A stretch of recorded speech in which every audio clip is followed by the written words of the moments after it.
పాకిస్తాన్కు ఇప్పుడు మరో కొత్త తలనొప్పి మొదలైందా? ఇప్పటికే పాక్ ఆక్రమిత కాశ్మీర్లో అసంతృప్తి సెగలు రేపుతున్నాయి. దేశంలో ఆర్థిక ఇబ్బందులు, ఉగ్రవాదం, రాజకీయ సంక్షోభం వెంటాడుతున్నాయి.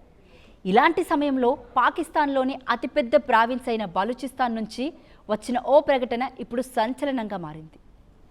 మేము పాకిస్తాన్లో భాగం కాదు, మాది స్వతంత్ర దేశం అంటూ బలూచ్ జాతీయవాద వర్గాలు ప్రకటించుకున్నాయి.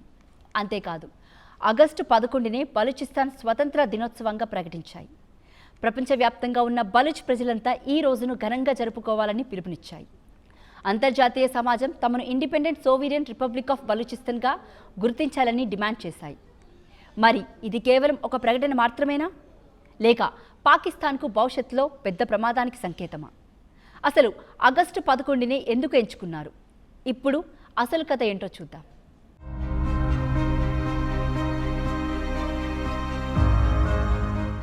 ముందుగా బలూచిస్తాన్ గురించి తెలుసుకోవాలి. భౌగోళికంగా చూస్తే బలూచిస్తాన్ పాకిస్తాన్లో అతిపెద్ద ప్రావిన్స్, కానీ జనసాంద్రత చాలా తక్కువ.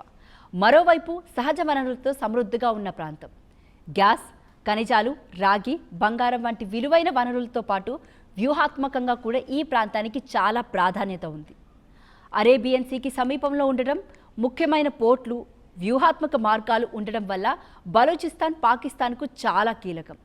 కానీ ఇదే ప్రాంతంలో ఎన్నో ఏళ్లుగా అసంతృప్తి కూడా కొనసాగుతుంది. కొందరు ఎక్కువ స్వయం ప్రతిపత్తి కోరుతుంటే, మరికొందరు ఏకంగా కంప్లీట్ ఇండిపెండెన్స్ కావాలని డిమాండ్ చేస్తున్నారు. ఇప్పుడు ఆ ఉద్యమం మరోసారి ఇంటర్నేషనల్ స్పాట్లైట్లోకి వచ్చింది. రీసెంట్గా రిపబ్లిక్ ఆఫ్ బలూచిస్తాన్ పేరుతో వచ్చిన ప్రకటనలో ఆగస్టు 11న స్వతంత్ర దినోత్సవంగా ప్రకటించినట్లు బలూచ్ వర్గాలు చెబుతున్నాయి. ప్రపంచవ్యాప్తంగా ఉన్న ప్రతి బలూచ్ ఫ్యామిలీ తమ ఇల్లు, షాప్స్, ఎడ్యుకేషనల్ ఇన్స్టిట్యూట్స్, పబ్లిక్ ప్లేసెస్లో స్వతంత్ర బలూచిస్తాన్ జాతీయ జెండాను ఎగురవేయాలని పిలుపునిచ్చారు. బలూచ్ ఉద్యమ నాయకుడు మీర్ బలూచ్ కూడా ఇదే పిలుపునిచ్చారు. ఈ కార్యక్రమం కేవలం ఒక సెలబ్రేషన్ మాత్రమే కాదు, తమకు ప్రత్యేకమైన జాతీయ గుర్తింపు ఉందనే విషయాన్ని ప్రపంచానికి తెలియజేయడమే లక్ష్యమని ఆయన వర్గాలు చెబుతున్నాయి. కానీ ఇక్కడే అసలు ట్విస్ట్ ఉంది. ఇంత పెద్ద ప్రకటన వచ్చినా పాకిస్తాన్ ప్రభుత్వం మాత్రం ఇప్పటి వరకు దీనిపై పెద్దగా అధికారిక స్పందన ఇవ్వలేదు. ఇదే ఇప్పుడు చర్చకు కారణమైంది. ఒక ప్రాంతం తమ నుంచి విడిపోయిందని ప్రకటించుకుంటే సాధారణంగా ఏ ప్రభుత్వం అయినా వెంటనే స్పందిస్తుంది. మరి ఇస్లామాబాద్ ఎందుకు సైలెంట్గా ఉంది? బలూచిస్తాన్ ప్రకటనను పాకిస్తాన్ అంగీకరించిందా? లేదు. అసలు విషయం అది కాదు. పాకిస్తాన్ చాలా కాలంగా బలూచిస్తాన్ తమ దేశంలో అంతర్భాగమేనని చెబుతుంది. అక్కడి సపరేటిస్ట్ గ్రూప్స్ స్వతంత్రం గురించి చేసే ప్రకటనలు పాకిస్తాన్ అంగీకరించదు. కాబట్టి ఈ మౌనాన్ని పాకిస్తాన్ యాక్సెప్టెడ్ బలూచిస్తాన్ ఇండిపెండెన్స్గా చూడడం పూర్తిగా తప్పు. మరి ఎందుకు స్పందించలేదు? ఒక పాసిబిలిటీ ఏంటంటే, ఈ ఉద్యమానికి పబ్లిసిటీ ఇవ్వకూడదనే స్ట్రాటజీ. ప్రభుత్వం పెద్ద స్టేట్మెంట్ ఇస్తే అదే విషయం ఇంటర్నేషనల్ మీడియాలో మరింత హెడ్లైన్ అవుతుంది. ప్రపంచవ్యాప్తంగా బలూచిస్తాన్ ఇండిపెండెన్స్ అనే చర్చ పెరుగుతుంది. అందుకే ఎందుకు అన్నెసెసరీ పబ్లిసిటీ ఇవ్వాలి అనే ఆలోచనతో ఇస్లామాబాద్ సైలెంట్గా ఉండి ఉండొచ్చు. మరో కారణం కూడా ఉంది. ఈ ప్రకటన చేసిన వర్గాలను పాకిస్తాన్ చట్టబద్ధమైన రాజకీయ ప్రతినిధులుగా గుర్తించకపోవచ్చు. అలాంటి గ్రూప్ ఒక స్టేట్మెంట్ ఇస్తే దానికి ప్రభుత్వ స్థాయిలో రెస్పాన్స్ ఇవ్వడం ద్వారా వారి పొలిటికల్ ఇంపార్టెన్స్ను తామే పెంచినట్లు అవుతుందని ఇస్లామాబాద్ భావించి ఉండొచ్చు. అందుకే పబ్లిక్ స్టేట్మెంట్స్ కంటే సెక్యూరిటీ ఏజెన్సీస్, ఇంటెలిజెన్స్ మెకానిజం ద్వారా పరిస్థితిని హ్యాండిల్ చేయడానికి ప్రయత్నిస్తుందన్న అవకాశం కూడా ఉంది. ఇక ఆగస్టు 11 వెనుక ఉన్న హిస్టరీ మరింత ఇంట్రెస్టింగ్.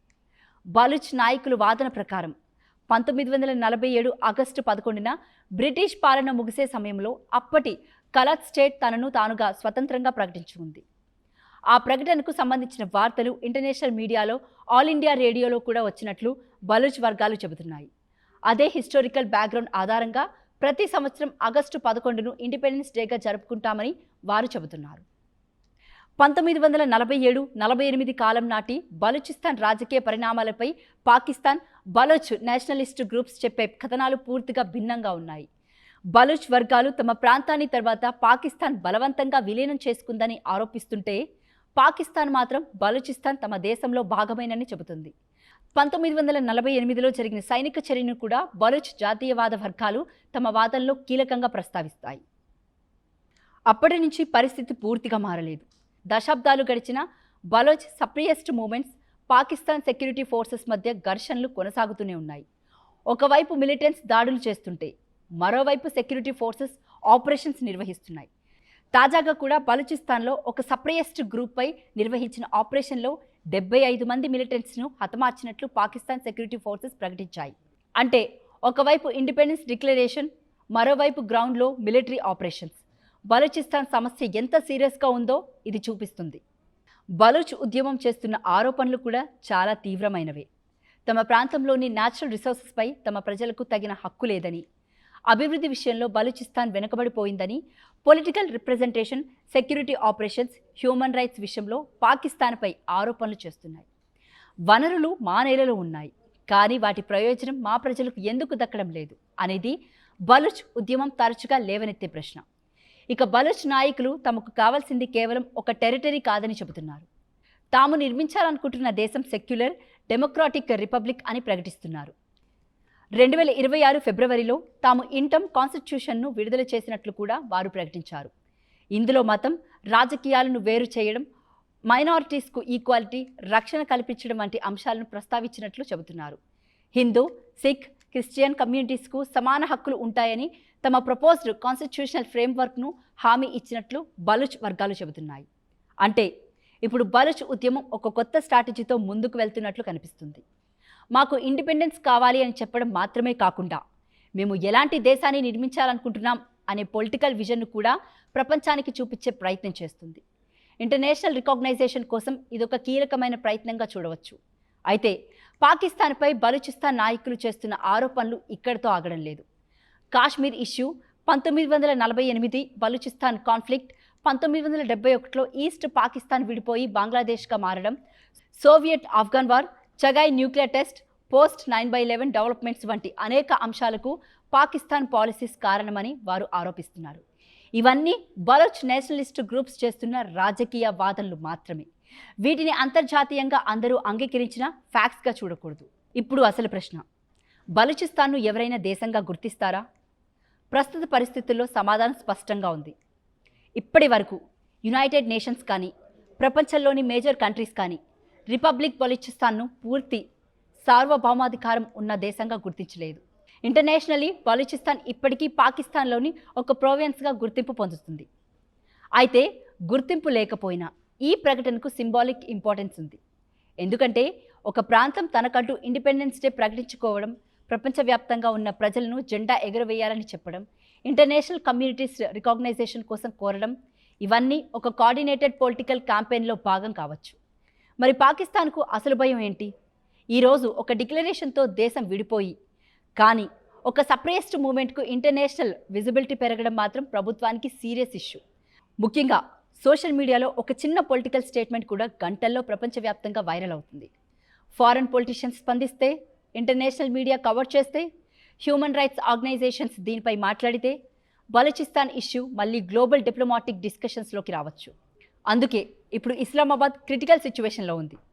స్పందిస్తే పబ్లిసిటీ పెరుగుతుంది, స్పందించకపోతే ఉద్యమాన్ని ఉధృతం చేస్తారు, కఠినంగా అణిచివేస్తే హ్యూమన్ రైట్స్ క్రిటిసిజం రావచ్చు, రాజకీయంగా ఖండిస్తే సపరేస్ట్ గ్రూప్స్కు చట్టబద్ధ గుర్తింపు ఇచ్చినట్లు కనిపించవచ్చు. అంటే ఏ నిర్ణయం తీసుకున్నా పాకిస్తాన్కు ఒక రిస్క్ ఉంది. ఇదే సమయంలో పాకిస్తాన్ ఇప్పటికే ఎన్నో ఛాలెంజెస్ను ఎదుర్కొంటుంది. Terrorism, economic pressure, political instability, regional tensions, ఇవన్నీ ఒకవైపు. ఇప్పుడు బలూచిస్తాన్లో ఇండిపెండెన్స్ మరోవైపు. అంతేకాదు పీఓకేలో కూడా అసంతృప్తి, నిరసనలు వంటి పరిణామాలు చర్చకు వస్తున్న సమయంలో బలూచిస్తాన్ నుంచి వచ్చిన ఈ డిక్లరేషన్ మరింత పొలిటికల్ అటెన్షన్ తీసుకుంటుంది. అయితే ఒక విషయం మాత్రం చాలా క్లియర్, బలూచిస్తాన్ డిక్లేర్డ్ ఇండిపెండెన్స్ అనే హెడ్లైన్ను చూసి అది ఇప్పటికే ఇండిపెండెంట్ కంట్రీ అయిపోయిందని భావించకూడదు. ఇది ప్రస్తుతం ఒక ఏర్పాటువాద సంస్థ చేసిన డిక్లరేషన్. అంతర్జాతీయ గుర్తింపు లేదు, పాకిస్తాన్ సోవర్నిటీపై తన పొజిషన్ను మార్చలేదు, యునైటెడ్ నేషన్స్ కూడా బలూచిస్తాన్ను ప్రత్యేక దేశంగా గుర్తించలేదు. కానీ అదే సమయంలో ఇది ఏమీ కాదు, పట్టించుకోవాల్సిన అవసరం లేదు అని కూడా చెప్పలేం. ఎందుకంటే ఈ ఉద్యమం దశాబ్దాలుగా కొనసాగుతుంది. సెక్యూరిటీ కాన్ఫ్లిక్ట్ ఉంది, రాజకీయ ఫిర్యాదులు ఉన్నాయి, న్యాచురల్ రిసోర్సెస్పై వివాదం ఉంది. ఇప్పుడు అంతర్జాతీయ గుర్తింపు కోసం కొత్త ప్రచారం మొదలైంది. ఆగస్టు 11న ఇండిపెండెన్స్ డేగా ప్రకటించడం కూడా అదే క్యాంపెయిన్లో భాగంగా కనిపిస్తుంది. ఇక రాబోయే రోజుల్లో కొన్ని పరిణామాలు చాలా కీలకం. ఆగస్టు 11న ప్రపంచవ్యాప్తంగా బలోచ్ కమ్యూనిటీస్ ఎంతవరకు ఈ పిలుపును పాటిస్తాయి? ఎక్కడికక్కడ ఇండిపెండెంట్ బలూచిస్తాన్ ఫ్లాగ్స్ కనిపిస్తాయి. పాకిస్తాన్ ప్రభుత్వం అప్పటి వరకు సైలెన్స్ కొనసాగిస్తుందా, లేక కఠినమైన అఫీషియల్ స్టేట్మెంట్ ఇస్తుందా? ఇండియా, ఆఫ్ఘనిస్తాన్, ఇరాన్ లేదా వెస్టర్న్ కంట్రీస్ నుంచి ఎవరైనా స్పందిస్తారా? ఇంటర్నేషనల్ మీడియా ఈ అంశాన్ని ఎంతవరకు హైలైట్ చేస్తుంది? ఇవన్నీ బలూచిస్తాన్ మూమెంట్కు వచ్చే మొమెంటంను నిర్ణయించే అంశాలు. అయితే చివరిగా ఒక ప్రశ్న: పాకిస్తాన్ నిజంగా బలూచిస్తాన్ సమస్యను కేవలం సెక్యూరిటీ ఆపరేషన్స్తో పరిష్కరించగలదా, లేక రాజకీయ ఫిర్యాదులకు కూడా పరిష్కారం చెప్పాల్సిందేనా?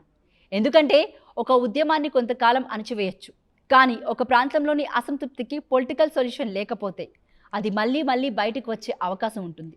అందుకే ఆగస్టు 11న బలూచిస్తాన్ వర్గాలు ప్రకటించిన ఇండిపెండెన్స్ డే కేవలం ఒక తేదీ కాదు, అది ఒక పొలిటికల్ మెసేజ్, ఒక హిస్టారికల్ క్లెయిమ్, ఒక ఇంటర్నేషనల్ అపీల్. అంతకంటే ముఖ్యంగా పాకిస్తాన్ టెరిటోరియల్ యూనిటీపై ప్రశ్నలు లేవనెత్తే ఒక కొత్త ప్రయత్నం. ఇప్పుడు అందరి చూపు ఆగస్టు 11 పైనే. ఆ రోజు బలోచ్ ఉద్యమం ఎంతవరకు ప్రభావం చూపుతుంది, పాకిస్తాన్ ఎలా స్పందిస్తుంది, ఇంటర్నేషనల్ కమ్యూనిటీ ఏం చేస్తుంది అన్నదే అసలు చూడాలి. బలూచిస్తాన్ నిజంగా పాకిస్తాన్ నుంచి విడిపోతుందా, లేక ఇది మరో పొలిటికల్ ప్రెషర్ క్యాంపెయిన్గానే మిగిలిపోతుందా? ఆ సమాధానం ఇప్పుడే చెప్పలేం. కానీ ఒక విషయం మాత్రం ఖాయం: బలూచిస్తాన్ పేరు మరోసారి ప్రపంచ రాజకీయాల చర్చల్లోకి వచ్చింది. ఇక ఆగస్టు 11న ఏం జరుగుతుందో చూడాలి.